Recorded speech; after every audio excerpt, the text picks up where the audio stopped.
So where are we going to go now? Grace smiled through tears, looking at her little son. The porch of the maternity hospital had seen many departures, but this one was special. The young woman with a baby had nowhere to go in this unfamiliar city. Grace hadn't come to the capital chasing a rich husband or a singer's career. She needed money. Back in a small village, she had left behind her mother, sister, and two brothers, all barely making ends meet. But the usual happened. A romance with a well-off man, Samuel, who was just about to get divorced.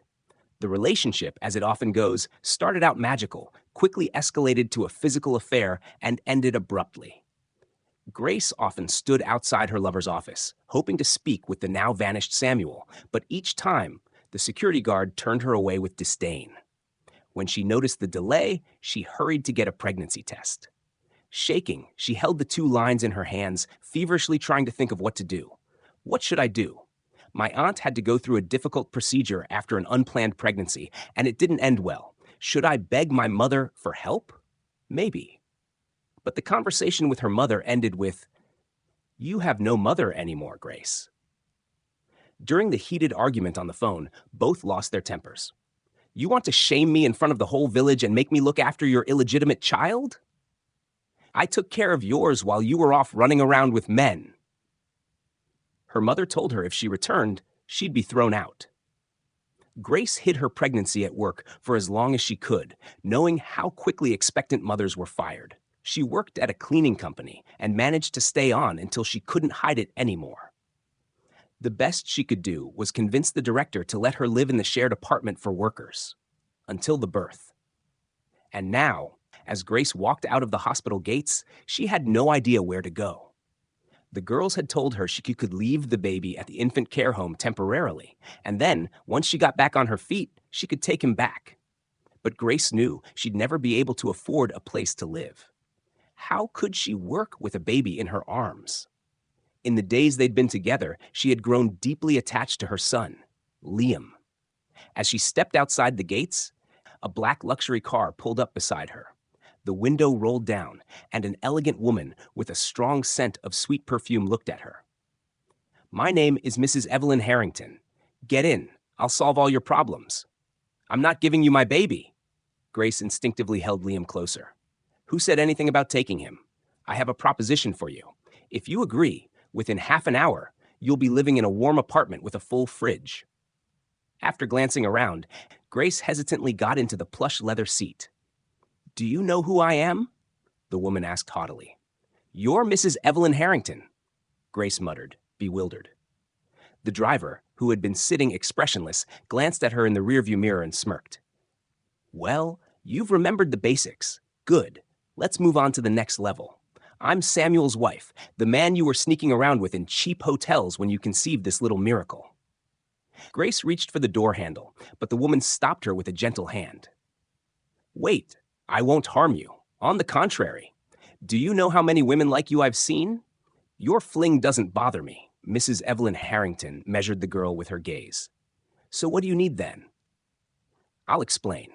You need a place to stay. I'll provide that. You'll live in an apartment. You need money, child of the village? I'll give you money every week.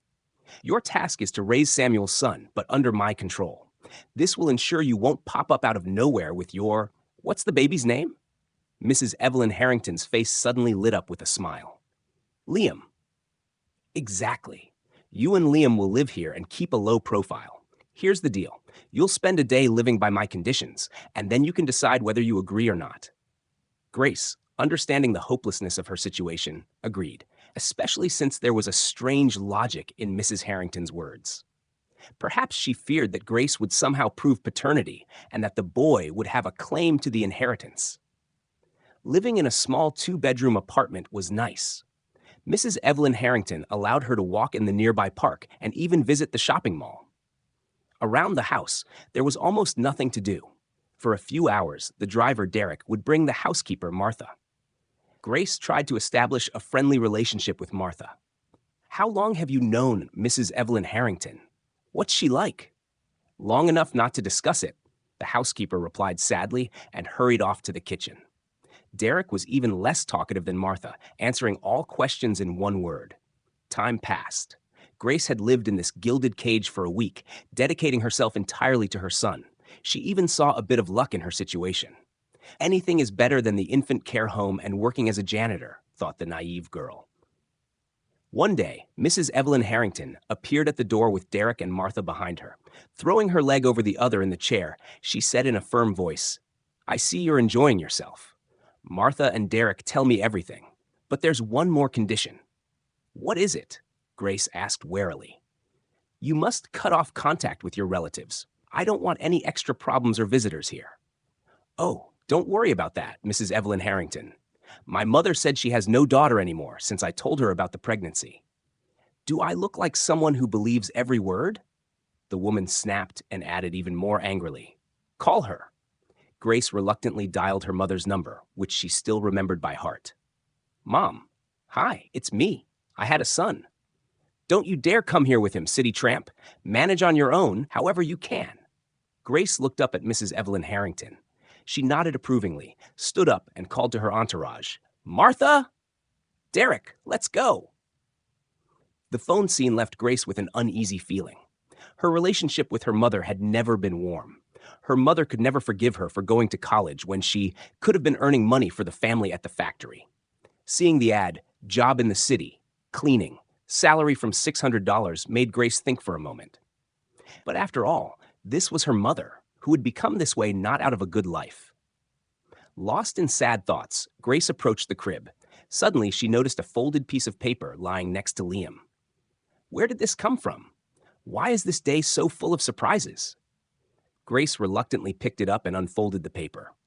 Take this information very seriously. There are cameras in the rooms, and only this corner of the bedroom isn't visible. When Evelyn Harrington gives you the pills, don't take them. Otherwise, you could lose your son. Grace read the note 3 times. Who could have left this message? Martha, possibly, since she was also a woman and could empathize.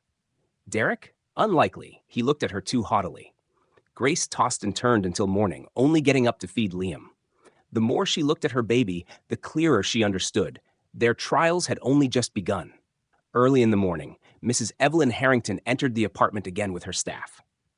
"Grace, I was thinking, what if this child isn't even Samuel's? Who knows you? We're going to the clinic now and we'll take DNA from the baby. We'll also examine you. After all, you're nursing. If this is Samuel's son, his wet nurse must be healthy. Hurry up." Derek growled at Grace as he entered to grab the car seat. "And you, Martha, go help the slowpoke stuck in the closet." Although Grace was scared and expected a trick, the examinations went smoothly. They took some tests from her and a swab from Liam's mouth. All this time, the boy was with his mother. Grace didn't know that at that moment, in the doctor's office, Mrs. Evelyn Harrington was dictating, "Put a dash in the mother column." How can I write that when Liam's birth certificate lists a mother? How? With a finger, my dear. Mrs. Evelyn Harrington pushed the doctor away from the computer and pressed a dash herself. In the evening, Martha and Derek arrived again. Martha handed Grace the phone. "Here, talk to Mrs. Evelyn Harrington." Hello, but she was cut off and interrupted. "Grace, the test showed that you have a severe deficiency of iron and some other elements. You need to be healthy for Liam. The doctor sent the necessary pills. Take them twice a day, in the morning and evening." Everything inside Grace collapsed. Martha handed her a plastic bottle with a detached expression, trying not to look her in the eye. "You must take this, Grace. It's for the baby's good," Martha mumbled, bewildered. "Here's a glass of water." Grace's mind raced. So, the secret benefactor wasn't lying. She didn't know where the cameras were. Their locations were known only to the author of the note. But drinking what was given was also out of the question. Grace held the pill between her cheek and teeth and took a sip of water. She noticed that Martha had closed her eyes. "Martha, are you feeling unwell?" "A bit. My pressure is acting up. I think I'll stay the night here." Grace had been repeating the cheek trick for a couple of days, later feeling dizzy. The tension grew. Martha remained in the apartment and seemed to be waiting for something. Derek still brought groceries every morning. It seemed everything was going as usual. But Grace looked at Martha and Derek, and Mrs. Evelyn Harrington's workers were watching her closely. In the evening, Grace found another note. She already knew. Nothing good could be there. "Grace, don't eat anything. They figured out you're not taking the pills, and tomorrow they'll make you eat. Leave for your hometown by taxi tomorrow. The money is under the mattress. Your mother is already waiting for you." In the morning, Martha clattered a blueberry cheesecake onto the table. "Here you go, Grace. A special treat today." "I'm not hungry, Martha," Grace replied firmly, standing up from the table. She rushed into her room, grabbed Liam and the belongings from the top drawer of the nightstand, and dashed for the door. Martha was already standing there. "Martha, let me pass." "I can't, Grace. I want to live too. I'm sorry." Tears welled up in the woman's eyes. Then Grace couldn't understand where she found such strength and determination. Placing her son on the bed, she grabbed the heavy woman by the hair. In the ensuing struggle, the last word was claimed by a table lamp that Grace managed to grab. But it seemed to her that Martha had let herself be beaten on purpose. "Daughter, what have you done in this city?" Grace's mother, who had just arrived by taxi, was pouring tea for her daughter while sneakily glancing at the sleeping Liam. "Don't ask, Mom. I'll only say that they'll come for me again. I don't know what to do. But I know. We warned everyone who saw the taxi to keep quiet. You and your son will live with a relative in the neighboring village. There's a house on the outskirts." "What do you mean warned? What do you know, Mom? Who told you?" "A man came by. Handsome, tall. He gave me money. Did he have a mole on his chin?" "Yeah, right here," she pointed to herself. Grace realized that it was Derek. Grace remembered Mrs. Evelyn Harrington's words, "Don't draw attention." And that's how she had lived for several months. Her cousin, for the sake of secrecy, bought all the baby things in town, and Grace only took Liam out at night to breathe fresh air. People came to visit her mother. But her mother skillfully repeated her authorial line about a daughter no longer being my daughter and allowed them to look around the house. They didn't come again. Then Grace stumbled upon the news. The wife of businessman Samuel Harrington was involved in a terrible accident. All those in the car died. At first, Grace felt relieved. Free. But then she realized that Derek was likely behind the wheel. She often thought about him, recalling their rare meetings, and even imagining that they met again. Maybe then Derek would tell her the secret? And now, he was probably gone.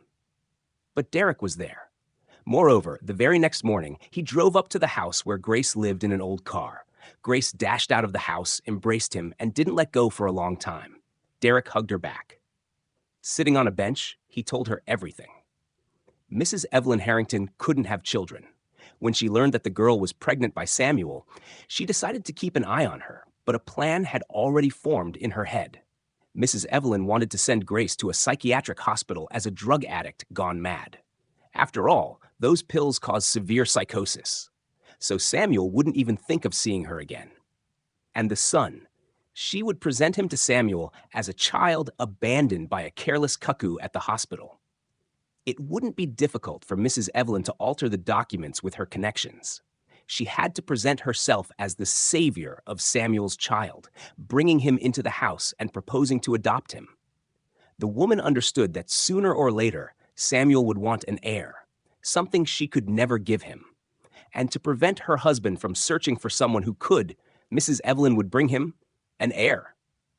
"But why did you help me?" "I hated her too, and Martha, by the way, did as well, but she's weak. We had no real choice. I was in Mrs. Evelyn's debt because of my father's mistakes. She's a very frightening person, Grace. She was." Derek explained that Mrs. Evelyn had fired both him and Martha after Grace fled.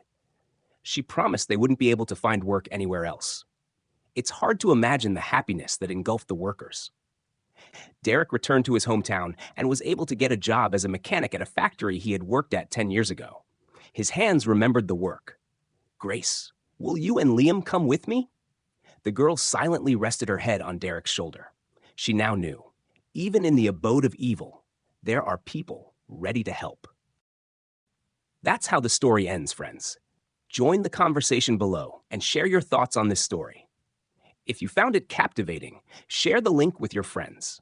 And don't forget to subscribe to the channel so you never miss a new story that will make your heart race. Your support inspires us to create more tales. Take care and see you next time.